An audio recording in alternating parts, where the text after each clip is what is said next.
En, en inglés o en español, no sé. Ok, en español, bien. Muy buenas tardes a todos, muy complacido de estar aquí con ustedes, saludarlos a todos con mucho cariño. Don Alfonso Bustamante, muchas gracias por esta invitación. Me han dicho que hable sobre el tema que está de moda, la innovación. ¿Qué hemos hecho en Colombia? ¿Qué podemos hacer en América Latina? ¿Y cuáles son las perspectivas del tema tan importante para cualquier economía como es la innovación? Si a mí me preguntan cuál es el mayor desafío de toda esta región, de América Latina, yo diría que el mayor desafío es mejorar nuestra productividad. Por alguna razón, se han hecho muchos estudios, hemos hecho muchos esfuerzos, pero la productividad de las economías en América Latina no ha mejorado, o ha mejorado solamente en términos marginales. La productividad, muchos señalan, se basa en el emprendimiento y la innovación. ¿Cuál es la diferencia entre emprendimiento e innovación? Pues el emprendimiento es algo natural. Por ejemplo, los colombianos tenemos fama de ser muy emprendedores, pero la innovación requiere algo más, algo adicional, que tiene que ver mucho con la ciencia, con la tecnología y un poco con la cultura, la forma de educar. Entonces, esas dos palabras, emprendimiento e innovación, es algo que tenemos nosotros que concentrarnos para poder mejorar nuestra productividad. Y, por supuesto, el Asia es uno de las regiones donde esa productividad se ha aumentado sustancialmente. El crecimiento económico de cualquier economía hoy en día desarrollada y en vía de desarrollo que tenga un elemento alto de productividad, pues va a ser un crecimiento mucho más alto. Las economías latinoamericanas siguen siendo demasiado dependientes de la parte básica, la parte de producción de materias primas, pero la parte de productividad contribuye en términos comparativos muy poco al crecimiento económico. En Colombia, desde hace 6 años, pusimos en marcha una política de emprendimiento y de innovación. ¿Qué hicimos? Hicimos unas reformas para dar recursos a la ciencia, a la tecnología y a la innovación. El 10% de todas las regalías que se generan por la producción y exportación de los minerales, del petróleo, van a la ciencia, a la tecnología y a la innovación. Hemos hecho unos esfuerzos tributarios, estímulos tributarios, por cada 100 pesos que se colocan, que se invierten en innovación, hay una deducción en la renta de 175 pesos. O sea que es un estímulo bastante importante. Por cada 100 pesos, 175 pesos. Hemos creado una institucionalidad dentro del Ministerio de Comercio y Desarrollo. Hay una entidad que la denominamos Impulsa, dedicada exclusivamente a la innovación y a estimular el emprendimiento y la innovación. Y, por supuesto, dentro de esa institucionalidad, algo que en APEC están promoviendo mucho y es la coordinación entre el sector público, sector privado y la academia, las universidades. Ese triángulo es vital para poder tener una verdadera cultura de la innovación. Hemos también estimulado la innovación a través de la creación de sistemas, de ecosistemas que estimulen la innovación. Uno que lo denominamos aldea, donde los emprendedores van y encuentran un ambiente muy favorable, encuentran recursos, encuentran compañeros para poder estimularse mutuamente en eso del emprendimiento y la innovación. Y, por supuesto, cualquier país que quiera volverse un país naturalmente innovador tiene que hacer un gran esfuerzo en toda su cadena educativa. Si desde pequeños comenzamos a estimular la innovación, eso va generando toda una masa crítica que luego se traduce en una mejor productividad. Colombia ha logrado avances importantes en estos últimos años. Estábamos en el puesto número 90 del índice de innovación, se llama el índice global de innovación. Subimos 27 puntos, estamos en el puesto número 63.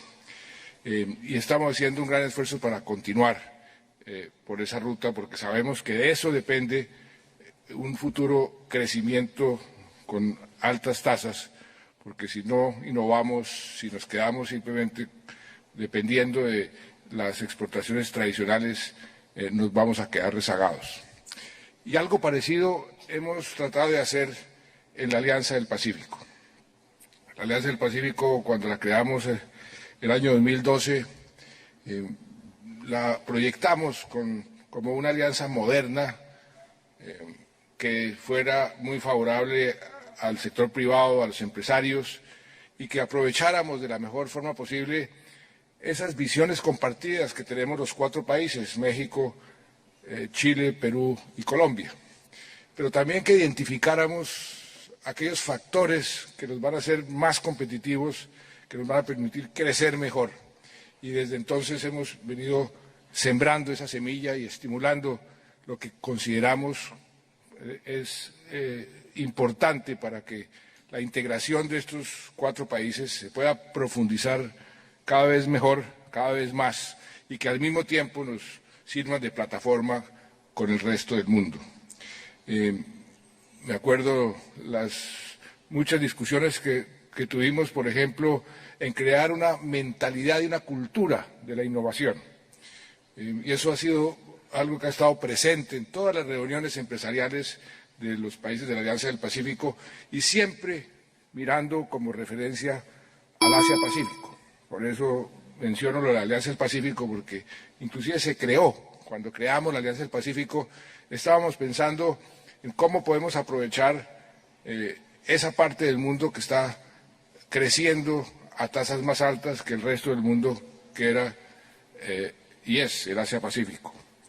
Desde hace 2 años se han creado una serie de foros a nivel de la Alianza del Pacífico para ir estimulando esa mentalidad, esa cultura, las buenas prácticas que nos permiten generar sinergias que faciliten la innovación y el aumento de la productividad. También hicimos un esfuerzo para crear un capital semilla que los emprendedores pueden utilizar para innovar y para generar nuevas industrias, nuevas empresas. Ese capital semilla ya está creado y creo que eso va a ser también, porque hemos podido comprobar que ese es uno de los temas que más pueden promover que el emprendimiento se pueda dar. Se creó una red de inversionistas, los llamamos inversionistas ángeles, porque creemos que son como unos ángeles que van colocando dinero en diferentes proyectos que tengan un potencial de innovación, que puedan tener un buen futuro. Esa inversión de riesgo se requiere, porque todos sabemos que muchas de las ideas, de las buenas ideas, pues se quedan en la mitad del camino, pueden no ser tan buenas ideas, pero si una es una buena idea, vale la pena haber hecho el esfuerzo. Eso se está haciendo a nivel de la Alianza del Pacífico y pues llevamos poco tiempo, 4 años, pero creo que estamos sembrando las semillas correctas.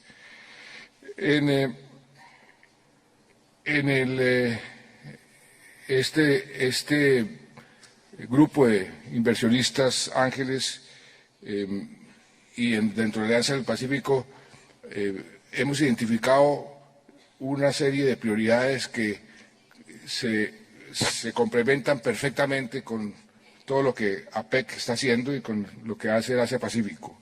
Estimular la ciencia y la tecnología, internacionalizar la pequeña y la mediana industria. Ahí en América Latina y en los países de la Alianza todavía nos queda mucho camino por recorrer. La mayoría de nuestros pequeños empresarios no saben exportar, nuestros medianos empresarios no aprovechan el comercio internacional. Tenemos también la educación tecnológica. Ese es un mal también de América Latina en general. La proporción de educación universitaria tradicional versus educación superior técnica y tecnológica es casi a la inversa, por lo menos en Colombia es a la inversa de lo que debería ser.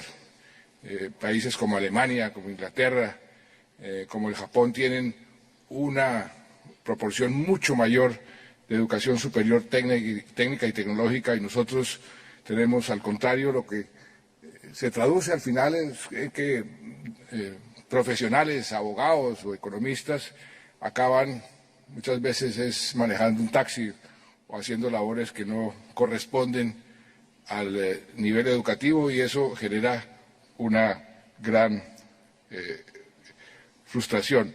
Y el otro tema que es tan importante, que debemos hacer un gran esfuerzo tanto en el Asia-Pacífico como en América Latina, como en la Alianza del Pacífico, es la facilitación de comercio. Tenemos que facilitar mucho más el comercio para poder hacerlo crecer, y ese mayor crecimiento del comercio se traduce en mayor crecimiento de la economía. Si hay un tema interesante donde hay futuro entre los países del APEC, Alianza del Pacífico con el Asia-Pacífico, es el tema de la biotecnología. En eso yo he sido muy insistente en mi país, diciendo, miren, tenemos que mirar hacia el futuro teniendo en cuenta la biotecnología. Muchos países de APEC, los países de la Alianza del Pacífico, somos muy ricos en biodiversidad. Colombia es el país más rico por kilómetro cuadrado en materia de biodiversidad. Y si uno hace un análisis de lo que está sucediendo en el mundo, se da rápidamente cuenta que las grandes revoluciones que transformaron el mundo, que generaron riqueza, pues tienen unos ciclos. La revolución industrial, que duró 100 años, luego la revolución de la informática, que hizo que el señor Gates o el señor Slim desplazaran a Rockefeller y al señor Ford como los magnates del mundo, pero ha surgido esa tercera gran revolución que va a cambiar el mundo en forma mucho más profunda, que es la biotecnología, el avance en biotecnología. Y si uno simplemente hace un análisis de cuáles son las empresas en estos últimos años que más valoran, han logrado crear en las bolsas de Nueva York o de Frankfurt o de Tokio o de Londres, son las empresas que son exitosas en biotecnología. Entonces, ¿cómo hacemos para aprovechar, por un lado, la riqueza que tenemos en biodiversidad y el hecho de que la revolución grande que se viene es la revolución de la biotecnología? Y ahí fue cuando nosotros emprendimos una nueva expedición. Yo digo que es una expedición botánica como la que celebró un sabio famoso, José Celestino Mutis, hace 200 años, que descubrió buena parte de las especies que hoy en día se conocen en el mundo. Pero hay muchas especies, muchísimas, que todavía no conocemos, sobre todo en aquellos centros donde hay una biodiversidad muy rica. Aquí en el Perú, en Colombia, en México, en países de APEC, en Indonesia, hay muchísima biodiversidad que no conocemos. Y ahí tenemos un potencial enorme si logramos juntar la investigación, el desarrollo, las industrias con la riqueza en materia de biodiversidad. Ese ha sido Para mí uno de los puntos más importantes, nosotros queremos convertirnos en una bioeconomía. Tenemos el objetivo de convertir la bioeconomía por lo menos en un 2,5% del PIB de aquí a unos años, y estamos haciendo todos los esfuerzos para que eso se pueda, porque sabemos que eso es un capítulo nuevo que va a cambiar el mundo, y si nos montamos en ese tren, y eso le he dicho a mis colegas de la Alianza del Pacífico, y creo que unos socios ideales son los socios en APEC. APEC tiene biodiversidad por un lado y biotecnología por el otro, y si se aprovecha más y se complementa más, eso es algo que a todos nos puede beneficiar. Finalmente, quiero muy brevemente, porque sé que muchos de ustedes tienen curiosidad de saber qué ha pasado últimamente en Colombia con algo que va a cambiar la vida de nuestro país, que es el proceso de paz.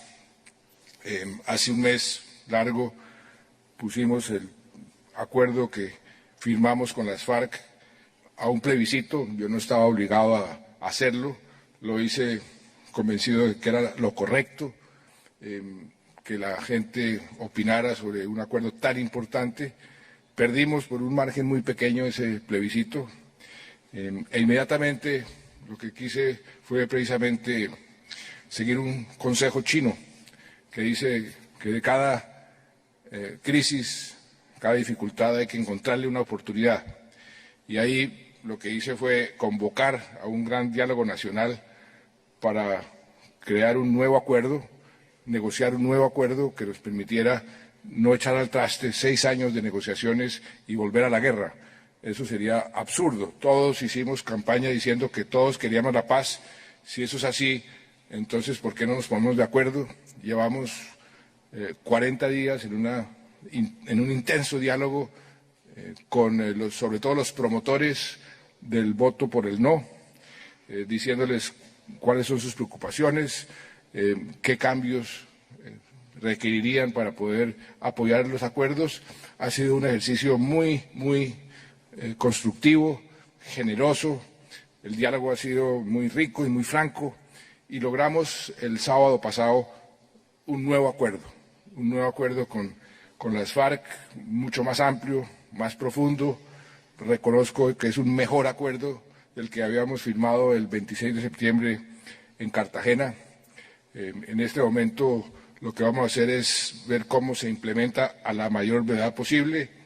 El órgano o la instancia normal de la implementación de un acuerdo de este tipo en cualquier democracia es el Congreso de la República, porque es la instancia que aprueba las leyes, aprueba las reformas constitucionales necesarias para la implementación de los acuerdos. Y ya los partidos políticos, en su gran mayoría, están listos a recibir, discutir e impulsar ese acuerdo para implementarlo. Seguimos en esas conversaciones para explicar que la inmensa mayoría de las preocupaciones de quienes votaron por el no han sido tenidas en cuenta, han sido introducidas en el nuevo acuerdo, porque así es.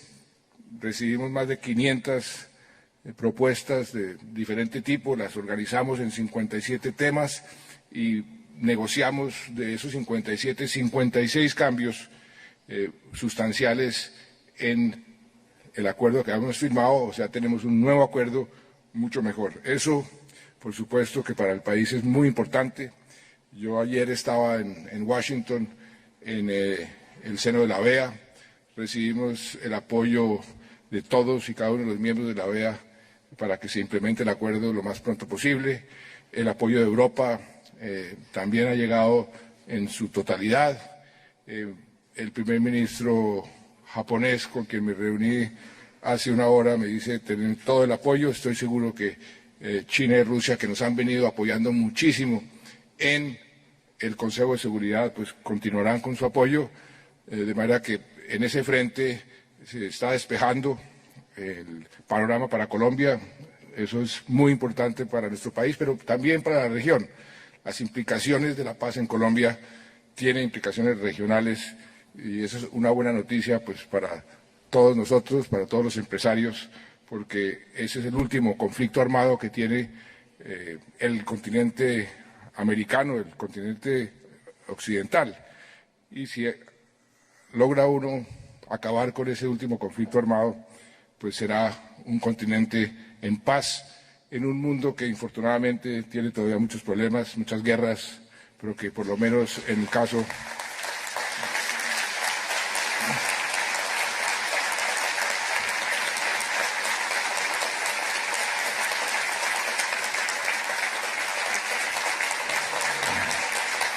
y ese es y creo que ahí termino porque se me acabó el tiempo. Muchas gracias a ustedes por toda su atención.